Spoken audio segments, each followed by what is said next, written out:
नमस्कार, आप देख रहे हैं न्यूज वन इंडिया। मैं हूं आपके साथ कीर्ति बिंदल और बुलेटिन का आगाज महत्वपूर्ण खबर के साथ करेंगे। दिल्ली सेवा बिल राज्यसभा में होगा पेश। कल अमित शाह राज्यसभा में पेश करेंगे बिल।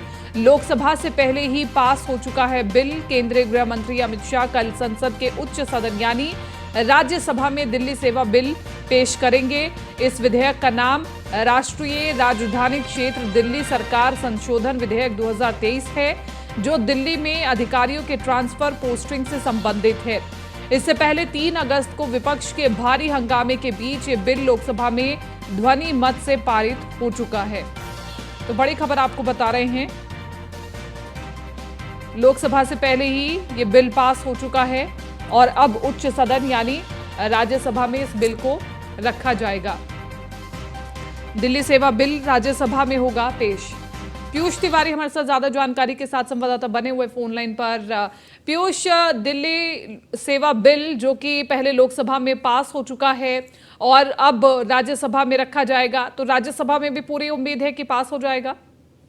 बिल्कुल, अगर हम बात करें तो खासतौर पर केंद्र सरकार और भारतीय जनता पार्टी पूरी तरीके से आश्वस्त है कि लोकसभा में इस बिल के पास होने के बाद राज्यसभा में भी पूरी तरीके से इस बिल को पास करा लिया जाएगा, क्योंकि कल राज्यसभा में इस बिल को केंद्रीय गृह मंत्री अमित शाह ही रखते हुए नजर आएंगे। इसके साथ ही अगर हम बात करें तो आपने देखा कि पिछली बार जब इस बिल को, दिल्ली सेवा बिल को लोकसभा से पास करवाना था, तो किस तरीके से गृह मंत्री अमित शाह ने इसको लेकर जवाब भी दिया। उन्होंने कहा कि संविधान ने केंद्र को अधिकार दिया है कि दिल्ली को लेकर वो कोई भी बिल लेकर आ सकते हैं। इसके साथ ही अगर आपने देखा कि किस तरीके से विपक्ष के तमाम नेताओं, चाहे अधीर रंजन चौधरी की बात करें, गौरव गोगोई की बात करें, इसके साथ ही कांग्रेस और अन्य विपक्षी दलों के जो सांसद हैं, उन्होंने इस बिल का सीधे तौर पर विरोध किया। लेकिन जिस तरीके से ध्वनि मत से इस बिल को पास करा लिया गया, उसके बाद कहीं न कहीं अब राज्यसभा से भी इस बिल को पास कराना है। हालांकि एक बात स्पष्ट है कि कल राज्यसभा में भी कहीं न कहीं जो तमाम विपक्षी दलों के सांसद हैं राज्यसभा के, वो हंगामा करते हुए नजर आ सकते हैं, यानी कि इस बिल का विरोध करते हुए नजर आ सकते हैं। पिछली बार आपने देखा है किस तरीके से दिल्ली के मुख्यमंत्री अरविंद केजरीवाल ने केंद्र सरकार जब अध्यादेश लेकर आए दिल्ली में अधिकारियों के ट्रांसफर पोस्टिंग को लेकर, उसके बाद दिल्ली के मुख्यमंत्री ने तमाम विपक्ष के नेताओं से अलग अलग राज्यों में जाकर मुलाकात की थी और कहीं न कहीं उन्होंने कोशिश की थी कि जब ये अध्यादेश बिल के रूप में सदन के पटल पर रखा जाए तो इसका विरोध जो है वो तमाम विपक्षी दलों के सांसद करें। ऐसे में ये स्थिति देखने को भी मिली, लेकिन कल एक बड़ी चुनौती कहीं न कहीं सरकार के लिए भी होगी। हालांकि देखने वाली बात होगी कि किस तरीके से इस बिल को राज्यसभा से पास कराया जाता है और राज्यसभा से पास होने के बाद निश्चित रूप से राष्ट्रपति के अंतिम मुहर के बाद ये बिल कहीं न कहीं पूरी तरीके से कानून बन जाएगा, यानी कि लागू हो जाएगा। ठीक है, बहुत बहुत शुक्रिया तमाम इस जानकारी के लिए।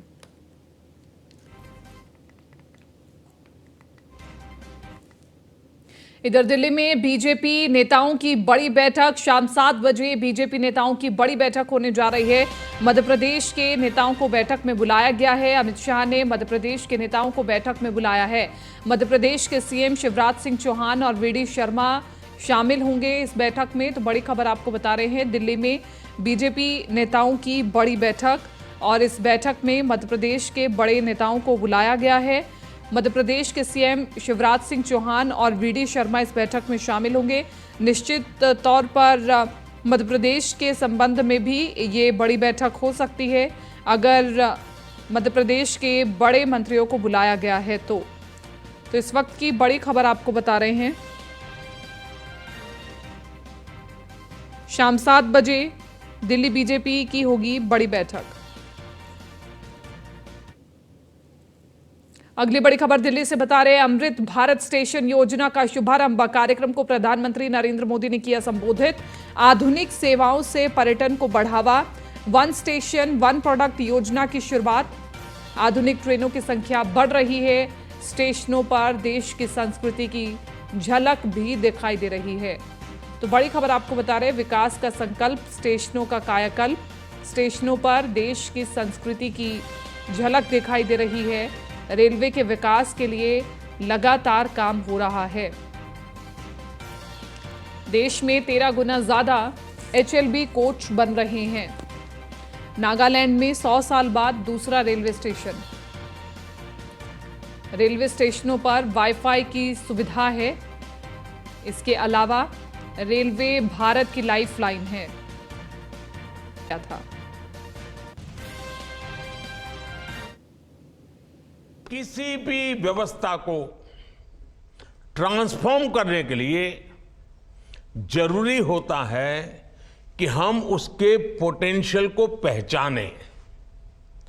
भारतीय रेल में तो ग्रोथ को रफ्तार देने का अपार पोटेंशियल है।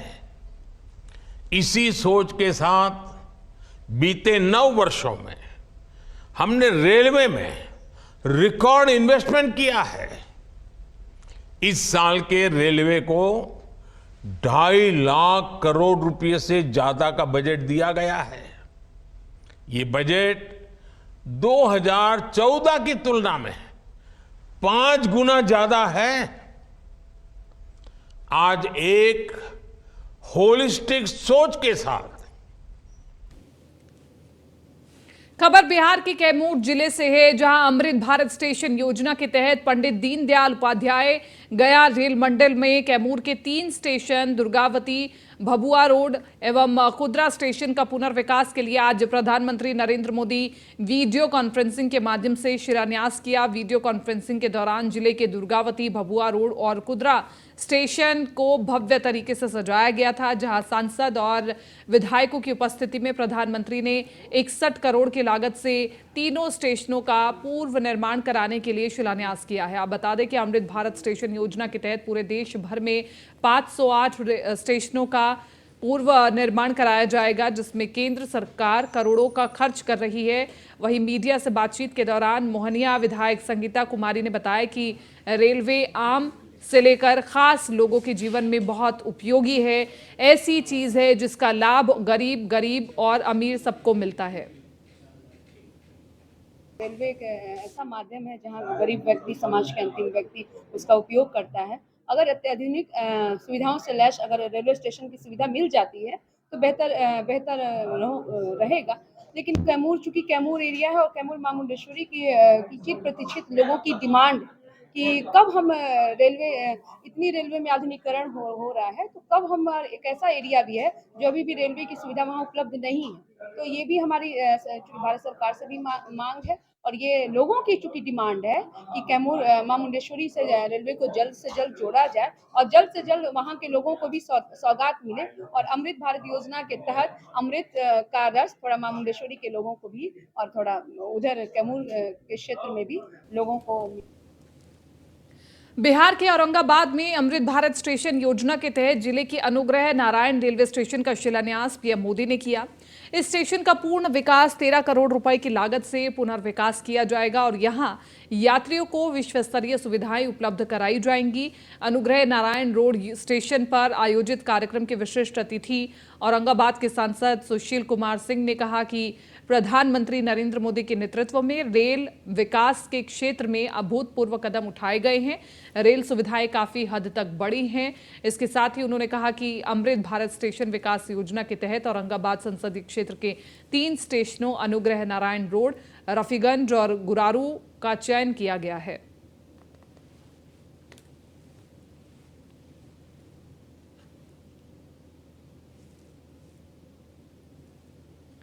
प्रधानमंत्री के द्वारा वीडियो कॉन्फ्रेंसिंग के माध्यम से मधुबनी जयनगर रेलवे स्टेशन के नए भवन का शिलान्यास रिमोट कंट्रोल से किया गया। कार्यक्रम में बिहार सरकार के पूर्व पीएचडी मंत्री रामप्रीत पासवान, विधायक अरुण शंकर प्रसाद, मुख्य पार्षद कैलाश पासवान के अलावा स्वयंसेवी संस्था, सामाजिक और राजनीतिक दलों के कार्यकर्ताओं ने भाग लिया। वहीं स्कूल के बच्चों के द्वारा कल्चर कार्यक्रम किया गया। दरअसल पुनर्विकास योजना के तहत 508 स्टेशनों के पुनर्विकास किया जाएगा। इसके तहत समस्तीपुर मंडल के 12 रेलवे स्टेशन समेत अन्य विकास कार्यों के लिए 17 करोड़ रुपए आवंटित किए गए हैं।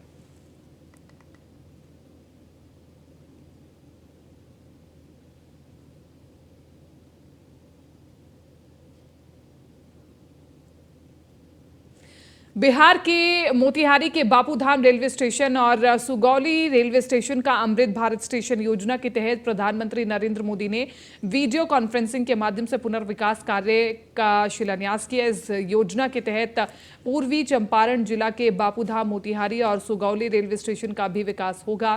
कार्यक्रम में बापूधाम मोतिहारी स्टेशन पर सांसद और कई बीजेपी विधायक और नेता मौजूद रहे। पुनर्विकास योजना के तहत समस्तीपुर जोन के 12 स्टेशन इस योजना में शामिल किए गए हैं।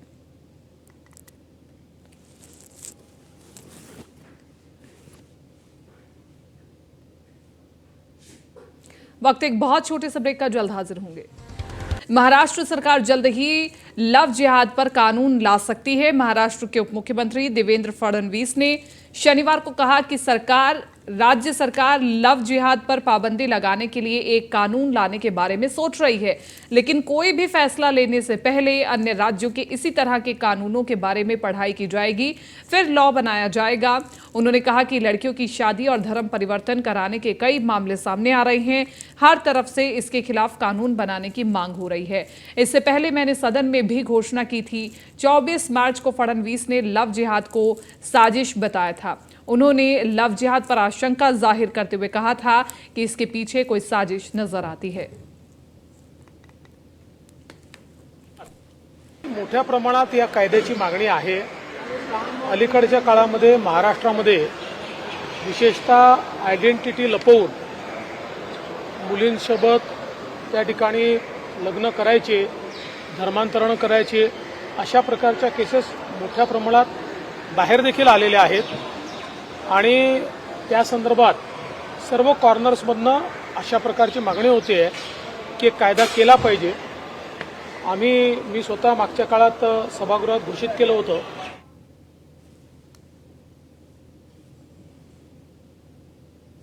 पहाड़ों में हो रही भारी बारिश के बाद उत्तराखंड के श्रीनगर डैम और ऋषिकेश के पशुलोक बैराज से गंगा में पानी छोड़ दिया गया है, जिसके बाद गंगा चेतावनी स्तर के ऊपर पहुंच गई है।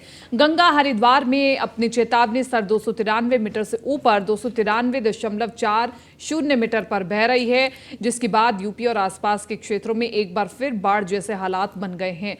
हरिद्वार के भीमगोड़ा बैराज से गंगा में छोड़े जा रहे पानी की मात्रा 2,32,000 क्यूसेक है। यूपी सिंचाई विभाग के अनुसार सीजन का ये सबसे ज्यादा जलस्तर है। यही नहीं, पहाड़ों में जिस तरह लगातार बारिश हो रही है, ऐसे में अगर आसपास के डैम से और ज्यादा पानी गंगा में छोड़ा जाता है तो स्थिति और बिगड़ सकती है। फिलहाल हरिद्वार से निकले यूपी के इलाकों को सिंचाई विभाग ने अलर्ट कर दिया है। तमाम बाढ़ चौकियों को भी चौकी बढ़ाने के निर्देश दिए गए हैं। वहीं गंगा के तटीय क्षेत्र में रहने वाले लोगों के लिए भी सूचित किया जा रहा है।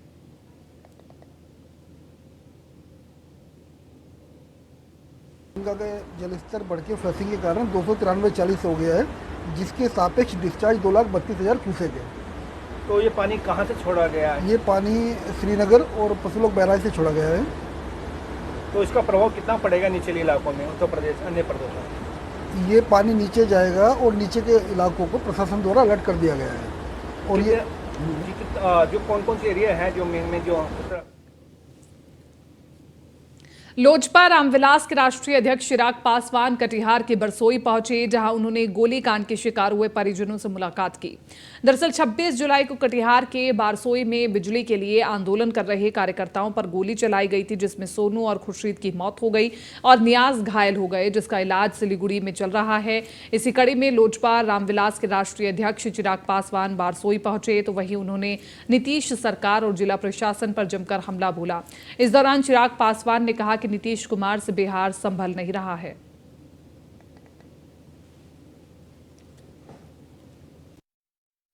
ऐसा अमानवीय चेहरा बिहार के प्रशासन का देखने को मिला,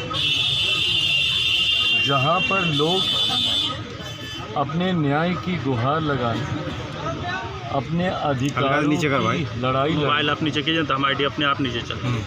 जब जाते हैं तो किस तरीके से उन्हें बिहार की सरकार गोलियों से भूनती है, उसका ये जीता जागता उदाहरण है।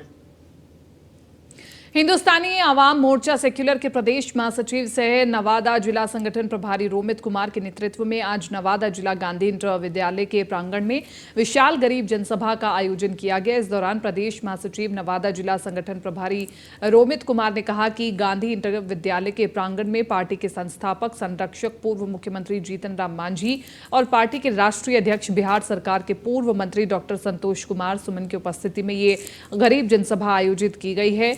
गरीब जनसभा में नवादा जिला के कोने कोने से हजारों की संख्या में लोग शामिल हो रहे हैं।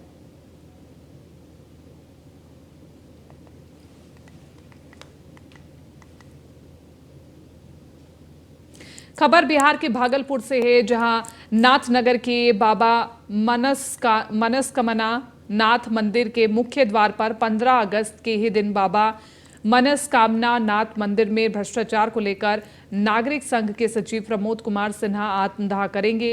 ये बातें नागरिक संघ के सचिव प्रमोद कुमार सिन्हा ने मीडिया को एक प्रेस कॉन्फ्रेंस के जरिए कही हैं। उन्होंने मीडिया को बताया कि नाथनगर के बाबा मनस्कामना नाथ मंदिर की पुरानी कमेटी पूरी तरह भ्रष्टाचार में लिप्त है।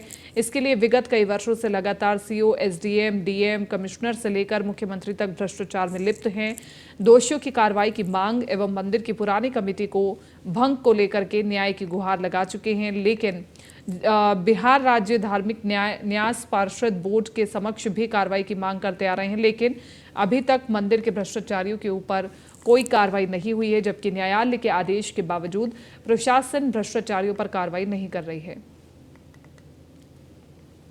आपको बता चूंकि मेरे पास अब कोई चारा नहीं है भ्रष्टाचार के खिलाफ, और विशेष तौर कि हमारे सीएम नीतीश कुमार बिहार को फिर से बैक गियर में ले जाना चाहते हैं। अभी राजद केवल सत्ता में भागीदार हुई है और इसका असर देखने लगा है। बिहार में बढ़ता अपराध इस बात का गवाह है। ये बातें पूर्व केंद्रीय मंत्री और आरएलडी सुप्रीमो उपेंद्र कुशवाहा ने कही है। लोकसभा चुनाव की तैयारी तो स्पष्ट है कि एनडीए में रहकर हम लोग को लोकसभा चुनाव लड़ना है। बिहार के बांका में राज्य स्तरीय सुब्रतो मुखर्जी फुटबॉल अंडर 17 बालक खेल प्रतियोगिता का आयोजन हुआ। बांका शहर के आरएम के स्कूल के मैदान में रंगारंग कार्यक्रम शुरू हो गया है। ये प्रतियोगिता 5 अगस्त से लेकर 9 अगस्त तक होगी।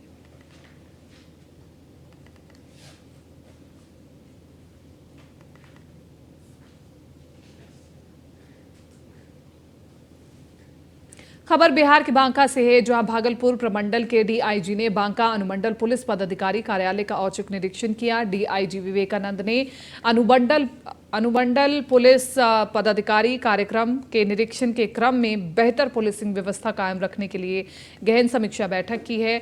और इस दौरान पुलिस कप्तान doctor Satyaprakash, SDPO Vipin Bihari, circle inspector Subodh Rao सहित कई पुलिस पदाधिकारी मौजूद रहे। अपराध और अनुसंधान के संबंध में जो भी कार्य किए जा रहे हैं इनकी समीक्षा की जाएगी। इसके अलावा पुलिस के द्वारा जो पुलिसिंग को सशक्त बनाने के लिए। खबर बिहार के औरंगाबाद से है, जहां 9 सूत्रीय मांगों को लेकर के आशा कार्यकर्ताओं का हड़ताल 23वें दिन भी जारी रही। आशा कार्यकर्ताओं के द्वारा जिले के हर प्रखंड मुख्यालय के सामुदायिक स्वास्थ्य केंद्र के प्रभारी चिकित्सा पदाधिकारी का घेराव कर प्रदर्शन किया गया। मीडिया से बातचीत के दौरान आशा कार्यकर्ताओं ने कहा कि जब तक मांगे पूरी नहीं होती ये धरना जारी रहेगा। हम लोग 300 रुपये पर काम करते हैं। एक तरफ मेरे नीतीश सरकार है, वो कहते हैं कि से बेटी बचाओ और बेटी पढ़ाओ, और हम लोग भी तो बिहार की बेटियां हैं अपने देश। फिलहाल इस बुलेटिन में मेरे साथ इतना ही। दीजिए इजाजत। नमस्कार।